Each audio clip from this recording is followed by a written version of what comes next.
स्वागत है आपका आपके अपने YouTube चैनल एमएसटीएम एजुकेशन में। आइए हम लोग शुरू करते हैं क्लास 9 जो एनसीईआरटी पैटर्न पर आधारित जो आपका सिलेबस है उसके अकॉर्डिंग हम लोग अध्ययन करते हैं। तो आज का एक टॉपिक है मोशन, गति। गति क्या है? गति के बारे में हम लोग समझते हैं, गति को जानते हैं। एक साइंटिस्ट है कैल्विन नामक साइंटिस्ट, वो कहता है कि life is motion but death is rest. जीवन गतिशील है, मृत मात्र एक विराम है। गति को समझने के लिए हम लोग देखेंगे कि हम जहाँ रहते हैं, हमारे आसपास, हमारे दैनिक जीवन में प्रत्येक वस्तुएं प्रत्येक दिन अपनी पोजीशन को चेंज करती है। यहाँ तक कि हम लोग भी पोजीशन को चेंज करते हैं। यहाँ तक हमारे अपने बॉडी में सर्कुलेटरी सिस्टम से लेकर के डाइजेस्टिव सिस्टम से लेकर के यानी कि ब्लड सर्कुलेशन से लेकर के रिस्पिरेशन सिस्टम यानी कि सारी चीज एक जगह से दूसरे जगह तक उनका आवागमन होता रहता है। अर्थात इसमें भी मोशन है, हम भी मोशन करते हैं। सुबह जगते हैं यानी कि सुबह जगने के बाद और रात्रि को सोने से पहले प्रत्येक वस्तु में यानी कि कुछ न कुछ गति में है। कुछ वस्तुओं की बात यानी कि वो गति में है, जीवधारी गतिशील होती हैं। तो देखेंगे कि गति क्या है, गति किसे कहते हैं। तो गति को जानने के लिए सबसे पहले मोशन है। मोशन माने गति। गति क्या होती है? तो गति को जानने से पहले दो स्थिति होती है, एक विराम की स्थिति होती है और एक गति की स्थिति होती है। सबसे पहले हम जानने का प्रयास करें कि विराम की अवस्था किसे कहते हैं। तो यदि कोई ऑब्जेक्ट, कोई वस्तु समय के सापेक्ष अपनी पोजीशन को चेंज नहीं करता है तो उसे हम कहते हैं रेस्ट कंडीशन, विराम की अवस्था। If any object does not change our position as non motion rest, यानी कि जब कोई ऑब्जेक्ट, कोई वस्तु अपने स्थिति को समय के सापेक्ष परिवर्तित नहीं करता है तो उसे हम कहते हैं विराम की अवस्था। यानी कि विराम की अवस्था जब कोई वस्तु समय के सापेक्ष अपनी स्थिति को परिवर्तित नहीं करता है तो उसे हम विराम की अवस्था कहते हैं। अब आइए हम लोग देखते हैं विराम के बाद से गति की अवस्था। विराम में जैसे अगर एग्जाम्पल लेना होगा तो हम ले सकते हैं एग्जाम्पल में, जैसे हमारे घर हो गए, मकान हो गया हमारा, एक जगह पर है तो वहीं पे, जैसे कोई भी चीज ऐसा चीज ले लें जो प्रत्येक दिन वहीं पर है, समय बीतता जाए लेकिन उसमें किसी तरीके का कोई परिवर्तन न हो तो वे विराम में। वैसे सारे एग्जाम्पल विराम की स्थिति में आएंगे। अब हम लोग देखेंगे कि गति की अवस्था क्या है, मोशन किसे कहते हैं। तो यदि कोई भी ऑब्जेक्ट टाइम के अकॉर्डिंग अपनी पोजीशन को चेंज करता है तो उसे हम गति की अवस्था में होना कहते हैं। हम कह सकते हैं कि जब कोई वस्तु समय के सापेक्ष अपनी स्थिति को बदलता है तो उसकी स्थिति गति की अवस्था कहलाती है। जैसे मनुष्य हो गए, जितने भी जीवधारी हैं गति में रहते हैं, गति करते हैं प्रत्येक दिन। अगर पेड़ पौधों को छोड़ दिया जाए तो यानी कि गति की अवस्था में। और गति में अगर देखना होगा जैसे मोटर गाड़ियां हो गई, रेल हो गई, एरोप्लेन हो गया, यानी कि सब समय के सापेक्ष अपनी स्थिति को परिवर्तन करते हैं। तो इनको हम कह सकते हैं कि ये गति में है। यदि कोई भी ऑब्जेक्ट समय के सापेक्ष अपनी स्थिति को बदल रहा है तो इसको हम मोशन कहेंगे। अगर हम अभी यहाँ हैं और उसके बाद अगर यहाँ आ गए तो हम कहेंगे कि मोशन में है। अगर हम अपने समय के साथ अपने स्थिति को बदल रहे हैं तो हम गति में है, अर्थात हम गति में नहीं है। अगर वहीं के वहीं है तो हम गति में नहीं है। तो हम देखेंगे कि गति तो ऐसा हो गया जब हम जानते हैं कि हमारा देश ही नहीं बल्कि कह सकते हैं कि हमारे एनवायरनमेंट में बहुत सारे प्रकार के जीवधारी रहते हैं। तो वो विभिन्न प्रकार से जब निवास करते हैं तो उनके द्वारा मोशन भी अलग अलग तरीके का हो सकता है। तो ऐसे हम कह सकते हैं कि मोशन भी, गति भी विभिन्न प्रकार की होती है। तो टाइप्स ऑफ मोशन को देख लेते हैं। टाइप्स ऑफ मोशन को देखेंगे तो देखेंगे कि टाइप्स ऑफ मोशन में क्या क्या चीज़ें हैं। तो टाइप्स ऑफ मोशन में सबसे पहले हम लोग देखने का प्रयास करेंगे सरल रेखीय गति, जिसको सिंपल लीनियर मोशन कहते हैं। उसके बाद से वृत्तीय गति, सर्कुलर मोशन, घूर्णन गति, रोटेशनल मोशन। उसके बाद से दोलन गति, ऑस्किलेटरी मोशन। उसके बाद से सरलावर्त गति, सिंपल हार्मोनिक मोशन। उसके बाद से अगर और भी पढ़ना है, अगर अभी और भी पढ़ना है तो हम लोग और भी इनका नाम लेंगे। यानी कि बहुत सारे मोशन के तरीके हैं, बहुत सारे मोशन हैं, बहुत प्रकार के, जैसे वाइब्रेट मोशन है, कंपन मोशन है, कर्वेचर मोशन है, वक्रीय गति है। ऐसे करके बहुत सारे चीज आएंगे, लेकिन फिलहाल कुछ मुख्य पॉइंटों पे हम लोग चर्चा कर लेते हैं जो क्लास 9 की दृष्टि से बहुत इंपॉर्टेंट हैं। तो इन चीजों पे हम लोग चर्चा करेंगे। सबसे पहले देखेंगे कि सरल रेखीय गति किसे कहते हैं। तो जब कोई वस्तु सरल रेखीय पथ पर यानी कि जब कोई कण चाहे जब कोई पिंड सरल रेखीय पथ पर या रेखीय मार्ग पर गति करता है तो उसी की गति को कहते हैं हम लोग सरल रेखीय गति। जब सरल रेखीय गति हम लोग देख लिए, जैसे हम कह सकते हैं कि मोटर कार की गति, अगर सीधे सड़क पे मोटर कार की गति, रेलगाड़ी की गति सीधे सड़क पे, यानी कि ये सब आपके एग्जाम्पल आ जाएंगे सरल रेखीय गति में। सरल रेखीय गति हम लोगों ने देखा। अब इसके बाद हम लोग देखेंगे वृत्तीय गति कि वृत्तीय गति क्या है। तो जब कोई कण किसी निश्चित बिंदु के चारों तरफ गति करता है, या ऐसे कह सकते हैं कि जब कोई पिंड किसी वृत्ताकार मार्ग पर गति करता है तो उसी की गति कहलाती है वृत्तीय गति। यानी कि ऐसे मार्ग पर अगर कोई ऑब्जेक्ट गति करता है ऐसे या ऐसे, तो उसको हम कहेंगे वृत्तीय गति। वृत्तीय गति के एग्जाम्पल में अगर हम लोग लेना चाहें तो हम ले सकते हैं, जैसे पृथ्वी का सूर्य के चारों ओर की गति वृत्तीय गति है। और भी लेना चाहते हैं तो बहुत सारे गतियां यानी कि वृत्तीय गति में आएंगी। तो वृत्तीय गति के एग्जाम्पल बहुत सारे हम लोग ले सकते हैं प्रयोग में अपने। तो वृत्तीय गति हो गया। उसके बाद से घूर्णन गति, रोटेशनल मोशन, यानी कि जब कोई वस्तु अपने अक्ष के परितः गति करता है तो उसकी गति कहलाती है घूर्णन गति। यानी कि जब कोई वस्तु अपने अक्ष के परितः गति करता है तो उसकी गति कहलाती है घूर्णन गति। जैसे पृथ्वी का अपने अक्ष के परितः गति, और पृथ्वी अपने अक्ष के परितः 24 घंटे में एक चक्कर काटती है, और जब एक चक्कर काटती है तो दिनों रात होते हैं, तो वो घूर्णन गति होती है। तो घूर्णन गति यानी कि पृथ्वी का अपने अक्ष के परितः गति घूर्णन गति। लट्टू देखे होंगे, लट्टू जो नचाया जाता है, लट्टू की गति, कुम्हार के चाक की गति जिसपे बर्तन बनाता है, ये सारे गति आपके आएंगे घूर्णन गति में। उसके बाद दोलन गति किसे कहेंगे, ऑस्किलेशन मोशन या ऑस्किलेटरी मोशन क्या है। तो जब कोई कण किसी निश्चित बिंदु के सापेक्ष इधर उधर अपनी गति करता है तो वही गति आपका कहलाता है दोलन गति। जैसे पेंडुलम की घड़ी की गति देख सकते हैं, ऐसे बहुत सारे एग्जाम्पल आएंगे इसमें। उसके बाद से सरल आवर्त गति। सरल आवर्त गति क्या है, तो जब कोई कण सरल रेखीय पथ पर अपने साम्य बिंदु के इधर उधर अपनी गति को बार बार दोहराता है तो उसी की गति कहलाती है सरल आवर्त गति। जैसे सरल लोलक की गति, झूले की गति भी ले सकते हैं। ये सारे चीज आपके आएंगे इसमें। ऐसे ही करके बहुत सारे प्रकार के आपके मोशन होते हैं, बहुत सारे, there are many types of motion होते हैं। तो अब फिलहाल हम लोग इतना पहले नोट कर लीजिए, उसके बाद मैं आगे आपको बताता हूं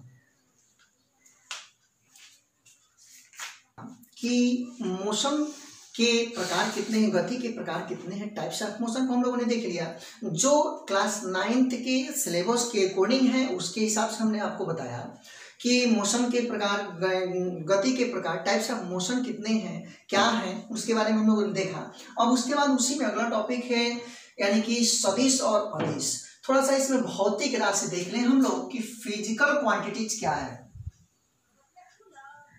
फिजिकल क्वांटिटीज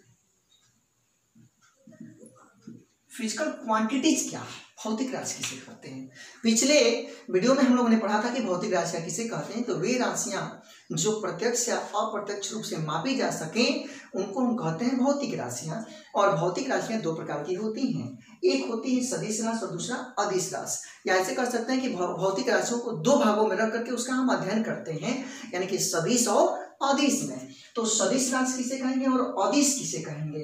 तो भौतिक राशियों को दो वर्गों में बांट करके हम लोग अध्ययन करते हैं, सदिश और अदिश में। तो सदिश को कहते हैं वेक्टर क्वांटिटीज और इसको कहते हैं अदिश को स्केलर क्वांटिटीज। तो वेक्टर क्वांटिटीज क्या है, सदिश राशि किसे कहते हैं। याद रखना है बच्चों कि सदिश राशियों में दो चीजें होती हैं, एक होता है परिमाण और दूसरा होता है दिशा। जिसमें परिमाण और दिशा होगा यही बनेगी आपकी सदिश। क्या बनेगी ये, सदिश। और अदिश राशियों में केवल परिमाण होता है। अदिश राशियों में केवल क्या होता है, परिमाण होता है। जिसमें केवल परिमाण होगा उसको हम कहेंगे स्केलर क्वांटिटीज, और जिसमें परिमाण के साथ साथ डायरेक्शन दिशा भी होगी उसको हम कहेंगे सदिश राशि। तो देखिए, देख लेते हैं कि सदिश राशि किसे कहते हैं। तो सदिश राशियों में यानी कि वे वे राशियां जिसे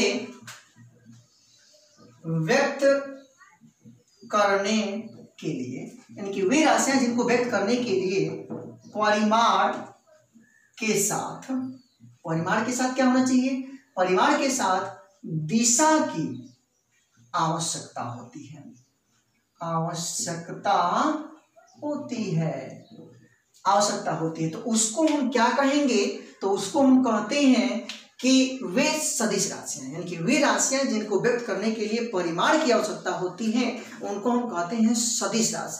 सिंपली सदिश को पहचानने के लिए मैं आपको एक ट्रिक बताता हूं कि सदिश राशियों को कैसे पहचानेंगे। तो जिन भौतिक राशियों में विस्थापन होगा, डिस्प्लेसमेंट होगा, वे सारी राशियां आपकी सदिश राशियों में आएंगी। तो जैसे हम लोग देखेंगे कि सदिश राशियों में या जहां पर बल आएगा वो भी सदिश होगा। तो चूंकि हम लोग थोड़ा सा देखेंगे कि सदिश राशियां कौन कौन सी होती हैं, तो सबसे पहले शुरू कर लेते हैं विस्थापन। विस्थापन क्या है? सदिश है।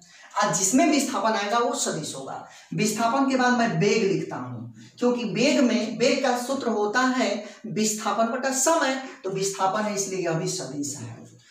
उसके बाद से मैक्सिमम राशियां इस नियम को फॉलो करती हैं। उसके बाद से त्वरण में क्या है? तो वेग परिवर्तन बटा समय, वेग में भी आपका विस्थापन होगा, ये सदिश है। उसके बाद से अगर हम त्वरण देख लिए, उसके बाद हम लोग बल को देख लेंगे। बल का होता है द्रव्यमान गुणे त्वरण, तो यह भी सदिश है। उसके बाद से बल आघूर्ण, जितने में आघूर्ण जहां भी होगा वे सारी सदिश होंगी। जहां पर बल आएगा वो सदिश होगा, तो ये सदिश हो गया। विस्थापन, वेग, त्वरण, बल आघूर्ण, उसके बाद संवेग, आवेग, ये सारे चीज एडसोनिट बहुत सारे हैं, ये सब आपके सदिश राशियां हैं। तो कम से कम सिंपली 2-4 आपको याद रखना है। ये सदिश राशियां हो गई। उसके बाद से अदिश राशियां किसे कहते हैं? तो वे राशियां जिनको व्यक्त करने के लिए केवल परिमाण की आवश्यकता होती है, उसे हम क्या कहते हैं? उसे अदिश राशि कहते हैं। जहां दूरी होगा अदिश राशि कहते हैं, जहां पर दूरी होगा वे अदिश होगा। जैसे इसमें हम लोग ले लें एग्जाम्पल इसका ले लें हम लोग। दूरी हो गया, चाल देख लीजिए, स्पीड, क्योंकि स्पीड का सूत्र होता है डिस्टेंस अपॉन टाइम, उसमें डिस्टेंस है यानी कि दूरी है, तो ये हो गया। उसके बाद से अगर चाल को देख लिए, चाल के बाद से हम लोग कार्य को देख लेंगे। कार्य जो है अदिश है। चूंकि आप आगे पढ़ेंगे, आपको मिलेगा पढ़ने के लिए कहीं कि कार्य का सूत्र होता है कि बल और गुणे विस्थापन। आप कहोगे कि बल सदिश है, विस्थापन भी सदिश है, तो इसको सदिश होना चाहिए, लेकिन नहीं, यह सदिश नहीं है, क्योंकि दो सदिशों का यहाँ अदिश गुणन है, इसलिए यह अदिश है। इसमें बल आघूर्ण हम लिखे हैं, तो बल आघूर्ण का सूत्र होता है F × D, माने बल गुणे विस्थापन, लेकिन यह दो सदिशों का सदिश है, गुणन है, इसलिए यह बल आघूर्ण सदिश राशि है। बल आघूर्ण सदिश है, लेकिन कार्य जो है अदिश है, क्योंकि दो सदिशों का अदिश गुणन है। इसको बाद में हम लोग पढ़ेंगे। तो दूरी हो गया, चाल हो गया, कार्य हो गया। इसी तरीके से कुछ भी, जैसे द्रव्यमान है, इसमें केवल परिमाण होगा। द्रव्यमान के बाद समय हो गया। उसके बाद से यानी कि इसमें बहुत सारे चीज, जैसे क्षेत्रफल हो गया, आयतन हो गया, है ना, ऐसे बहुत सारे, घनत्व हो गया, ऊर्जा हो गया, सबसे महत्वपूर्ण ऊर्जा, जहां पर ऊर्जा आएगी सारी की सारी अदिश होगी, तो ऊर्जा, ये सारे चीज आपके अदिश हैं। तो हम लोगों ने देखा कि सदिश किसे कहते हैं, अदिश किसे कहते हैं। सदिश जिसको व्यक्त करने के लिए परिमाण के साथ साथ दिशा की आवश्यकता होती है, और अदिश जिसे व्यक्त करने के लिए केवल परिमाण की आवश्यकता होती है। एक एग्जाम्पल लेते हैं। एग्जाम्पल के आधार पे, जैसे अगर हम कह दें कि मेरा घर यहां से मेरा घर यहाँ से 5 किलोमीटर की दूरी पर है। अगर मैं कहूँ कि मेरा घर इस MS टीम एजुकेशन का जहाँ से आपको वीडियो दिया जा रहा है, यहाँ से मेरा घर अगर मैं कह दूँ कि 5 किलोमीटर की दूरी पर है, तो 5 किलोमीटर की दूरी पर अगर मैं किसी बच्चे को कहूँ कि मेरा घर यहाँ से 5 किलोमीटर की दूरी पर है, मेरे घर जाओ और जा करके और वहां से क्लास 9 की बुक लेकर के आओ, तो वह बच्चा अब सोचेगा, वह बच्चा यहाँ पर है, ध्यान दीजिएगा, वह बच्चा यहाँ है और वह चाहता है कि यहाँ से वह मेरे घर जाए, तो वह यहाँ से मेरे घर कैसे पहुंचेगा? तो उसके पास ऑप्शन है, वो चारों तरफ में कहीं भी जा सकता है। तो क्योंकि उसको कहा गया, केवल उसको परिमाण दिया गया कि 5 किलोमीटर आपको जाना है, तो इसलिए वह अदिश है, वह यहाँ से इधर भी जा सकता है, इधर भी जा सकता है, इधर भी कहीं भी जा सकता है। जाने के उसके इनफाइनाइट मार्ग हो सकते हैं, लेकिन अगर मैं कह दूं कि मेरा घर यहाँ से 5 किलोमीटर उत्तर दिशा में, चाहे दक्षिण दिशा में या पूरब में या पश्चिम में है, तब ये सदिश होगा। अब वो आसानी से मेरे घर पहुंच जाएगा। अगर मैं कहूँ कि यहाँ से मेरा घर 5 किलोमीटर पश्चिम है, तो 5 किलोमीटर पश्चिम पहुंचेगा, मेरे घर पहुंच जाएगा और किताब लेकर के आ जाएगा। तो इस वीडियो में हम लोगों ने देखा कि सदिश, अदिश किसे कहते हैं और मोशन किसे कहते हैं। अगर यह वीडियो आपको समझ में आए, अच्छा लगे, तो इसको अंत तक देखिए, लाइक करिए, सब्सक्राइब करिए, और जो भी आपकी समस्या है, जो भी इसमें समझ में ना आता हो, आप कमेंट करिए। अगले वीडियो में हम इसके आगे पुनः मिलेंगे यहाँ से, और इसके बाद हम लोग पढ़ेंगे कि दूरी क्या है और विस्थापन क्या है। बहुत इंपॉर्टेंट चैप्टर है। डिस्टेंस एंड डिस्प्लेसमेंट क्या है, इसके बारे में हम लोग एनालिसिस करेंगे, इसके बारे में स्टडी करेंगे। तो आज के लिए फिलहाल इतना ही। जय हिंद साथियों।